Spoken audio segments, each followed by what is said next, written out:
Assalamualaikum warahmatullahi wabarakatuh. Bagaimana kabarnya anak-anak hari ini? Semoga kalian sehat selalu dan tetap semangat ya untuk mengikuti pembelajaran kali ini. Sebelum kita mulai pembelajaran hari ini, alangkah baiknya kita mulai dengan bacaan basmalah terlebih dahulu. Bismillahirrahmanirrahim. Baik anak-anak, pada pertemuan hari ini kita akan membahas bab selanjutnya yaitu tentang keteladanan Nabi Ibrahim alaihissalam. Untuk itu silahkan kalian buka buku paket kalian halaman 63 dan jangan lupa garis bawahi kata-kata yang penting.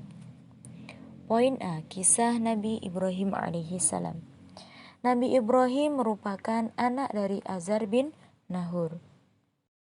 Nah, Nabi Ibrahim ini lahir di Babilonia atau yang sekarang dikenal menjadi negara Irak.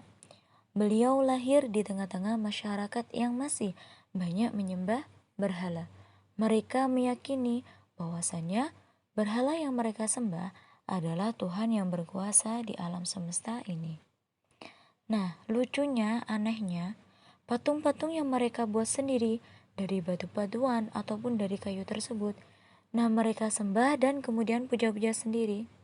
Akan tetapi, Allah memberikan pikiran kepada Nabi Ibrahim yang cerdas dan kritis serta keberanian yang besar ketika masih kanak-kanak. Beliau berpikir bahwasanya menyembah patung-patung itu adalah kesesatan yang nyata. Lalu Nabi Ibrahim berpikir keras, sebenarnya siapakah Tuhan yang patut disembah? Mula-mula ketika melihat bintang di malam hari, Ibrahim mengira bintang-bintang itu adalah Tuhan. Nah, namun keesokan harinya bintang itu pun lenyap. Ibrahim kecewa bahwasanya itu bukan Tuhan. Kemudian pagi hari ia melihat matahari dan mengiranya sebagai Tuhan lagi. Nah, namun ketika petang, matahari tenggelam, dia menjumpai bahwasanya bintang atau pepohonan. Ia bertanya lagi kepada hatinya, siapakah yang menciptakan semua ini? Nah, kemudian disitulah Nabi Ibrahim berpikir bahwasanya selalu mencari di manakah Tuhan itu berada. Ibrahim juga tak habis pikir terhadap patung-patung buatan ayahnya itu yang disembah oleh orang-orang masyarakat sekitar Babilonia. Mengapa orang begitu takut terhadap batu atau kayu yang dijadikan patung tersebut? Padahal benda itu tidak bernyawa dan tidak bisa bergerak dan tidak pula mempunyai kemampuan apa-apa. Karena hal tersebut, Ibrahim yang dianggap aneh ketika itu karena mempunyai pendirian sendiri. Ia tidak mau menyembah patung ataupun sesuatu yang dianggapnya tak dapat memberi manfaat. Nah, setelah lama dalam pencarian tersebut, akhirnya ia menemukan Tuhan yang patut disembah. Suatu ketika, ayahnya meminta Ibrahim untuk menjualkan patung-patung buatannya tersebut.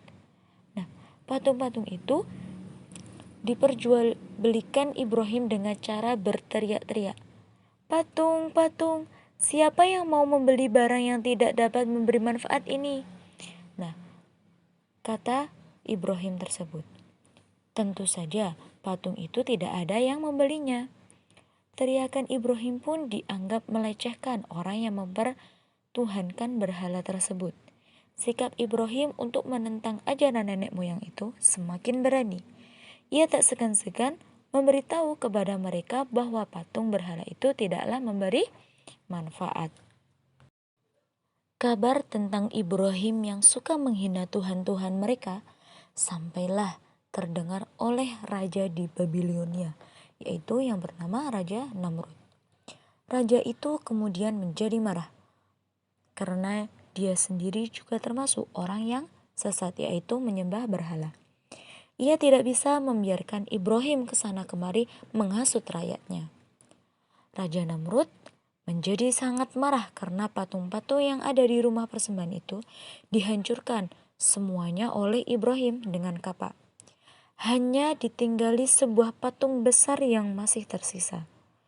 Ibrahim memang sengaja menyisihkan berhala terbesar dan menyelipkan kapak di tangan patung tersebut. Nabi Ibrahim kemudian ditangkap dan dibawa ke istana untuk dihukum. Ia memerintahkan prajuritnya untuk menangkap Ibrahim dan dibakar hidup-hidup. Karena berkat kekuasaan Allah Subhanahu wa taala, Ibrahim pun terselamatkan dari panasnya api yang dibakar.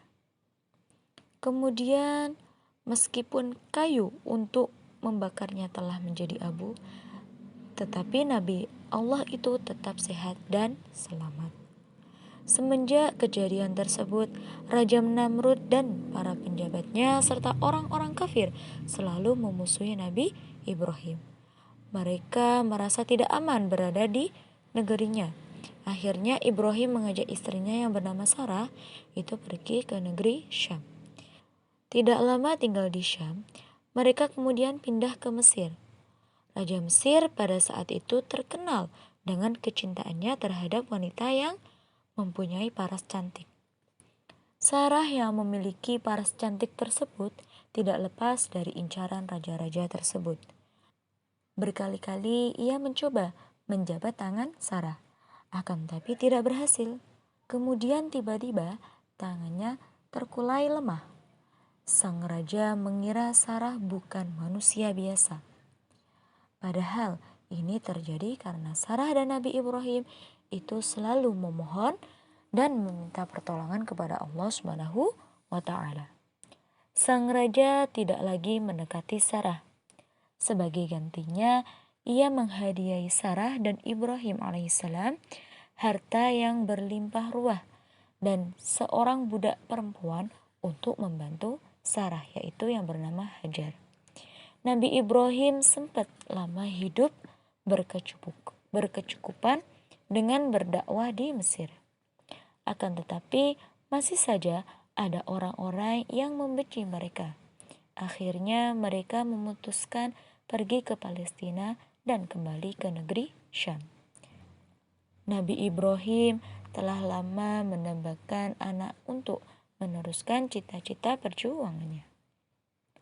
Beliau dikaruniai seorang anak laki-laki dan Hajar yang diberi nama Ismail, dan seorang anak laki-laki juga dari Sarah yang diberi nama Ishak. Kedua anak Ibrahim tersebut kelak benar-benar akan meneruskan perjuangannya sebagai nabi pilihan Allah Subhanahu wa taala. Baik anak-anak, untuk pertemuan kali ini Bu Solik akhiri. Apabila ada salah katanya, Bu Solik mohon maaf. Wassalamualaikum warahmatullahi wabarakatuh.